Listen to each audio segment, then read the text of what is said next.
اعوذ باللہ من الشیطان الرجیم بسم اللہ الرحمن الرحیم۔ یہ سورہ مبارکہ مصحف کے اعتبار سے تو پہلی سورت ہے ہی، سب کو معلوم ہے، لیکن یہ بھی نوٹ کر لیجئے کہ یہ نزول کے اعتبار سے بھی سب سے پہلی مکمل سورت جو حضور پر نازل ہوئی وہ یہی ہے۔ اس سے قبل متفرق آیات نازل ہوئیں، 5 آیتیں سورہ علق کے آغاز میں، کچھ آیتیں سورہ قلم یا سورہ نون کے آغاز میں، کچھ آیتیں سورہ مزمل کی ابتدا کی، کچھ آیتیں سورہ مدثر کے آغاز کی۔ 5ویں وہی تقریباً اس پر اجماع ہے کہ یہ سورۃ الفاتحہ کی ہے اور یہ مکمل سورت ہے جو حضور پر نازل ہوئی۔ سورۃ الفاتحہ کے معنی ہوئے افتتاحی سورت، فتح یفتح کے معنی ہے کھولنا، مفتاح کنجی کو کہتے ہیں، چابی کو۔ تو یہ اوپننگ سورہ آف دی قرآن، قرآن حکیم کی افتتاحی صورت۔ ویسے جیسا کہ میں تعارف قرآن کے ضمن میں عرض کر چکا ہوں، عربوں کا یہ مزاج تھا کہ جس چیز سے انہیں خصوصی محبت ہوتی تھی اس کے بہت سے نام رکھتے تھے۔ اس کے بھی بہت سے نام ہیں۔ سورۃ الفاتحہ سب سے عام ہے، لیکن الکافیہ، الشافیہ، ام القرآن، اساس القرآن، کم سے کم یہ 4 نام تو میں سمجھتا ہوں کہ ہر مسلمان کو مزید معلوم ہونے چاہیے، اور بھی بہت سے نام۔ اس سورہ مبارکہ کی بالاتفاق و بالاجماع 7 آیتیں ہیں، اگرچہ ان کی ترتیب میں کچھ اختلاف ہے۔ ایک رائے یہ ہے، اور یہ رائے امام شافعی کی بھی ہے اور بصرہ کے جو قراء تھے ان کی بھی ہے، کہ آیت بسم اللہ بھی سورہ فاتحہ میں شامل ہے، اس کا جز ہے۔ وہ اس کو شامل کر کے پھر 7 آیتیں بناتے ہیں، تو آخری جنہیں ہم 2 آیتیں سمجھتے ہیں، صراط الذین انعمت علیہم غیر المغضوب علیہم ولا الضالین، وہ ان کے نزدیک ایک آیت ہے۔ تو گویا کہ نتیجہ یہ نکلا کہ آیتوں کی تعداد 7 ہی رہتی ہے۔ امام ابو حنیفہ رحمۃ اللہ علیہ کا موقف اور کوفے کے جو قراء تھے ان کا بھی موقف یہ ہے کہ آیت بسم اللہ نہ سورہ فاتحہ کا جز ہے نہ کسی اور سورت کا جز ہے، سوائے ایک مقام پر جہاں حضرت سلیمان علیہ السلام کا خط جو ہے نقل ہوا ہے، جو انہوں نے ملکہ سبا کو لکھا تھا، انہ من سلیمان و انہ بسم اللہ الرحمن الرحیم۔ تو قرآن کے متن میں صرف اسی جگہ پر یہ آیت شامل سمجھتے ہیں، باقی یہ صرف علامت کے طور پر کہ یہاں سے ایک نئی سورت شروع ہو رہی ہے درج کی گئی ہے۔ اس سورہ مبارکہ کو الصلاح قرار دیا گیا ایک حدیث میں، اس کا جو اسلوب ہے وہ دعا کا ہے، اور دعا کے ساتھ اس کی جو مناسبت ہے، اور پھر اسی کی وجہ سے ہماری نماز کا یہ جزو لا ینفک بنا دیا گیا۔ بلکہ ایک حدیث جو میں آپ کو سناؤں گا اس میں اسی کو نماز قرار دیا گیا، الصلاح یہی ہے۔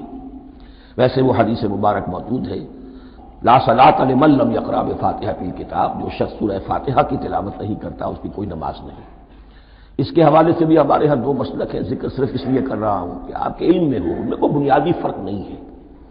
کسی بھی ایک رائے کا انسان قائل اور حامل ہو سکتا ہے بغیر اس کے کہ دوسرے کو بالکل غلط قرار دے، بلکہ یہ کہ اس کے لیے بھی گنجائش اپنے ذہن میں اور اپنے دل میں رکھے۔ تو ایک رائے یہ ہے جی، اور دوسری آیت یہ ہے کہ اس کا حصہ نہیں ہے۔ اسی اعتبار سے یہ کہ یہ سورہ مبارکہ نماز میں پڑھی جانی ضروری ہے، لا صلاۃ لمن لم یقرأ بفاتحۃ الکتاب۔ البتہ یہ اختلاف ہے، یہ بات جو میں ذکر کر رہا تھا جو ذہن سے نکل گئی، کہ آیا مقتدی جو ہے امام کے پیچھے کھڑا ہو کر جب نماز پڑھ رہا ہو تو کیا اس صورت میں بھی اس کے لیے لازم ہے کہ سورہ فاتحہ پڑھے؟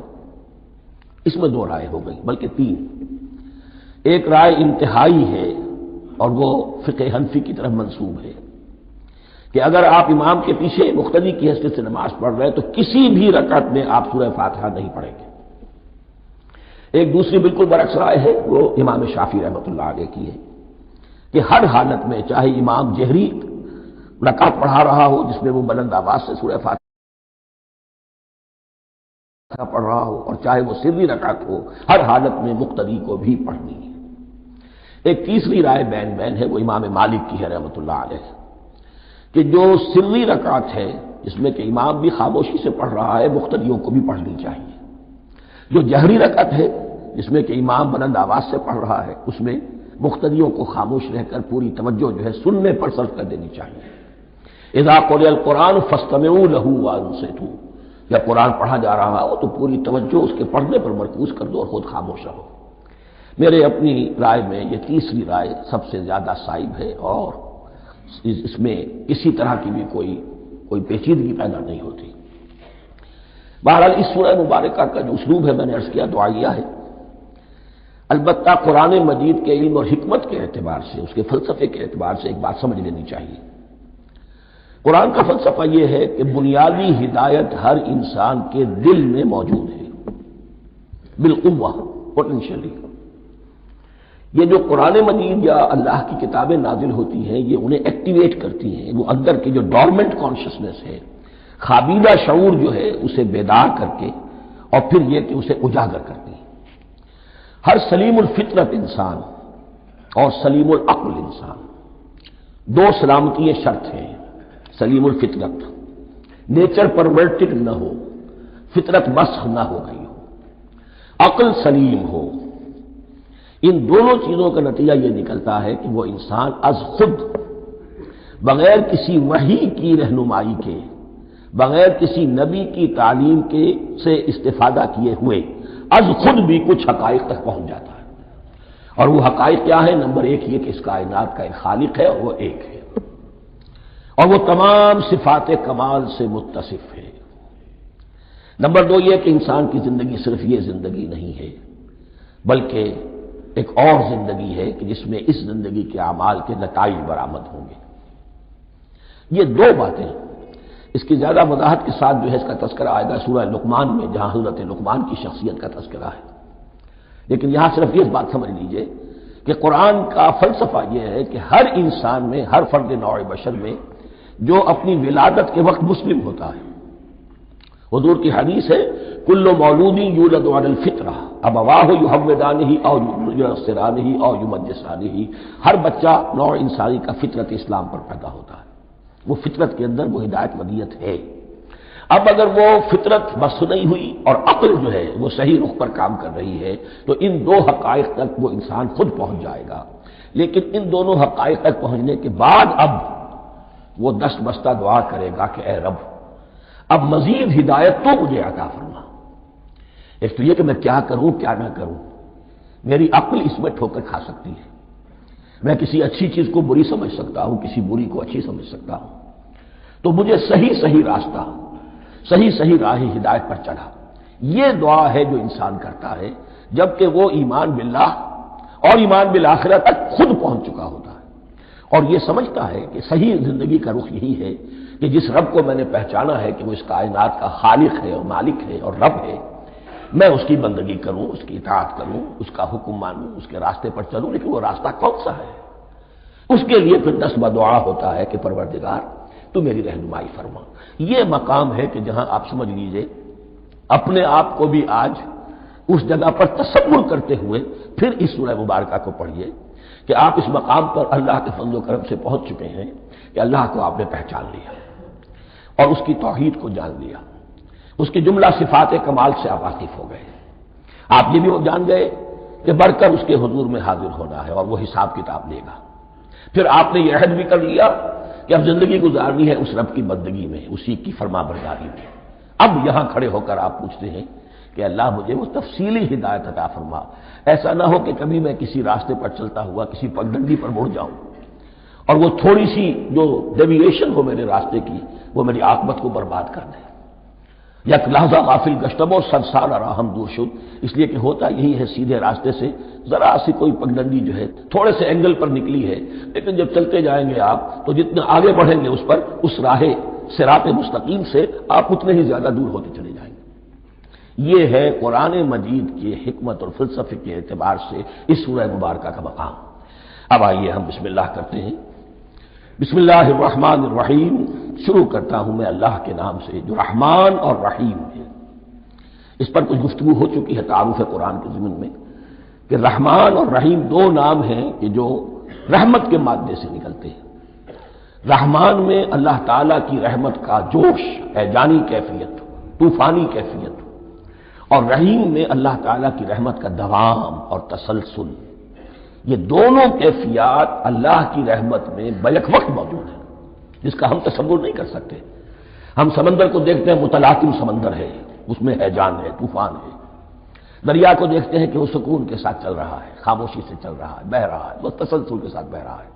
ہم ان دونوں کیفیات کو علیحدہ علیحدہ دیکھتے ہیں تو ہمارا ذہن ان دونوں کو بیک وقت اس کا تصور نہیں کر سکتا، تخیل ممکن نہیں۔ لیکن اللہ کی رحمت کی یہ دونوں شانیں مستقلاً ہر وقت موجود ہیں بیک وقت، اسی لیے ان دونوں کے درمیان کہیں حرف عطف نہیں آئے گا۔ بسم اللہ الرحمن الرحیم، الحمد للہ رب العالمین، کل حمد، اور حمد کو ذہن میں رکھ لیجئے، حمد مساوی ہے تعریف جمع شکر۔ عام طور پر ترجموں میں ایک لفظ لایا جاتا ہے، کل تعریف اللہ کے لیے، یہ کافی نہیں ہے۔ تعریف آپ کسی شے کی کر سکتے ہیں جس میں کوئی حسن ہے، خوبی ہے، کسی بھی اعتبار سے، خواہ آپ کو اس کے حسن و خوبی سے کوئی فائدہ حاصل نہیں ہو رہا۔ ایک پھول ہے، بہت خوبصورت ہے، بس ٹھیک ہے، خوبصورت ہے، آپ نے کہا، تعریف کر دی۔ شکر کرتے ہیں آپ اس شے کا جس سے آپ کو کوئی فائدہ پہنچا ہو، استفادہ ہوا ہو، آپ کی کوئی ضرورت پوری ہوئی ہو، آپ کی کوئی مشکل رفع ہوئی ہو۔ اور آپ دیکھیں گے کہ حمد میں یہ شکر کا پہلو غالب ہے۔ جتنی بھی دعائیں ہیں حضور سے منقول، شکر کے مقام پر وہاں حمد آتا ہے۔ بھوک لگی ہوئی تھی، کھانا کھایا، الحمدللہ الذی اطعمنی وسقانی۔ اب یہاں دیکھیے ترجمہ تعریف نہیں، شکر ہے اس اللہ کا جس نے مجھے کھلایا اور پلایا۔ آپ بیت الخلاء سے باہر آئے، نجاستیں آپ سے دور ہو گئی، طبیعت میں انشراح ہوا، الحمدللہ الذی اذھب عنی الاذی وعافانی۔ اور شکر ہے اس اللہ کا جس نے اذیت بخش چیزیں مجھ سے دور کر دی اور مجھے عافیت بخشی۔ تو یہ الحمدللہ رب العالمین، اللہ تعالیٰ کا حسن و کمال اور حسن و جمال اپنی جگہ بھی اس انتہا کا ہے کہ جتنی تعریف اس کا حق ہے ہم کر ہی نہیں سکتے، لیکن اس کے احسانات اور انعامات ہم پر اتنے ہیں کہ ہم ان کو بھی گن نہیں سکتے۔ لہذا ایک ہی احساء ہم نے کر دیا الف لام کے ساتھ، الحمدللہ رب العالمین۔ تمام تعریفیں اور کل شکر اللہ کے لیے ہیں کہ جو تمام جہانوں کا پروردگار ہے، رب ہے، مالک ہے۔ رب میں ایک مفہوم ہوتا ہے ربوبیت کا، اور اس میں مفہوم شامل ہوتا ہے تربیت کا، ربیانی صغیرا۔ تو مالک ہونا اور تربیت دینا، آپ جس شے کے مالک ہوں گے آپ چاہیں گے اس میں بڑھوتری ہو، اس میں اضافہ ہو، وہ نشو و نما پائے۔ تو یہ دونوں چیزیں آپس میں ایک دوسرے کا جڑی ہوئی ہیں، پروردگار بھی اور مالک بھی۔ عام طور پر عربی میں رب کا لفظ مالک کے لیے آتا ہے، رب البیت، رب الدار، رب المال۔ تو مالک وہاں پر ظاہر بات ہے کہ اس سے مراد کیا ہے، مال والا، گھر کا مالک۔ تو کل شکر اور کل تعریف اس اللہ کے لیے ہے جو تمام جہانوں کا مالک بھی ہے اور پروردگار بھی ہے۔